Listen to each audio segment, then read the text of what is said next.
नमस्कार साथियों, मैं एडवोकेट शुभम कुमार सैन हूं। अभी हाल में ही रिट के पेपर्स हुए थे, उसमें सबसे ज्यादा कंफ्यूज करने वाले आर्टिकल्स पूछे गए थे राज्यपाल से संबंधित। 153 और 155, अनुच्छेद 175, 176, अनुच्छेद 200 और 201, ये 6 आर्टिकल्स लगातार पूछे गए थे और बहुत सारे स्टूडेंट्स के क्वेश्चन गलत हुए थे आते हुए भी। कारण क्या है? 153 में लिखा हुआ है केवल ये कि भाई प्रत्येक राज्य में एक राज्यपाल होगा, केवल ये, मतलब राज्यपाल के पद का उपबंध है 153 में। जबकि अनुच्छेद 155 में है राज्यपाल की नियुक्ति, और क्वेश्चन भी यही पूछा था कि राज्यपाल की नियुक्ति किस अनुच्छेद के तहत की जाती है, तो उसका आंसर 155 था। विद्यार्थियों ने इसका आंसर दिया था 153, तो 153 में तो केवल राज्यपाल के पद का उपबंध है। ऐसे ही एक शायद हिंदी वाला पेपर हुआ था, उसमें क्वेश्चन पूछा था कि निम्न में से कौन से अनुच्छेद में राज्यपाल का विशेष अभिभाषण है। वही ऑप्शन थे 173, 174, 175, 176। स्टूडेंट्स ने इसका आंसर दे दिया 175, तो इसका आंसर 176 था, क्योंकि 175 में तो केवल इतना सा लिखा है कि भाई राज्यपाल जो है सदनों में एक तो अभिभाषण दे सकता है और सदनों को संदेश भेजने का अधिकार है राज्यपाल के पास में। 175 में ये लिखा हुआ है। जबकि विशेष अभिभाषण है जो राज्यपाल के द्वारा दिया जाता है वो 176 में है।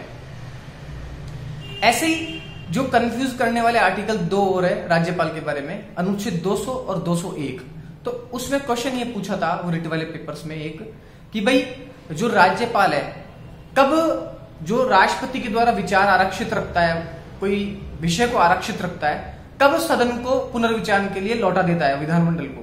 वही ऑप्शन थे 200, 201, 202, 203। तो इसका स्टूडेंट्स ने आंसर दे दिया था 200, जबकि आंसर होता है इसका 201। क्यों? क्योंकि 200 में तो है कि भाई वो राज्यपाल जो है कोई भी विषय को राष्ट्रपति के लिए आरक्षित रख सकता है, ये 200 में। जबकि 201 में क्या है? तो 201 में ये लिखा हुआ है कि वो जो विषय को आरक्षित रख रखा है राष्ट्रपति के लिए, वो विधानमंडल को पुनर्विचार के लिए लौटा भी सकता है, ये लिखा हुआ है।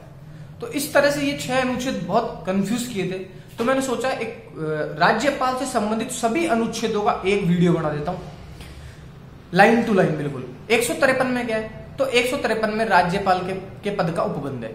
154 में राज्यपाल के पास में कार्यपालिका शक्ति होगी, एग्जीक्यूटिव पावर्स होगी उसके पास में। 155 में राज्यपाल की नियुक्ति राष्ट्रपति के द्वारा। 156 में उसका कार्यकाल। 157 में क्या लिखा हुआ है? तो 157 में ये लिखा हुआ है कि भाई जो राज्यपाल है इसके पास में योग्यता क्या क्या होनी चाहिए राज्यपाल के लिए, जैसे 35 वर्ष की आयु होगी, इस तरह से। 158 में क्या है? तो 158 में शर्तें हैं राज्यपाल के पद के लिए।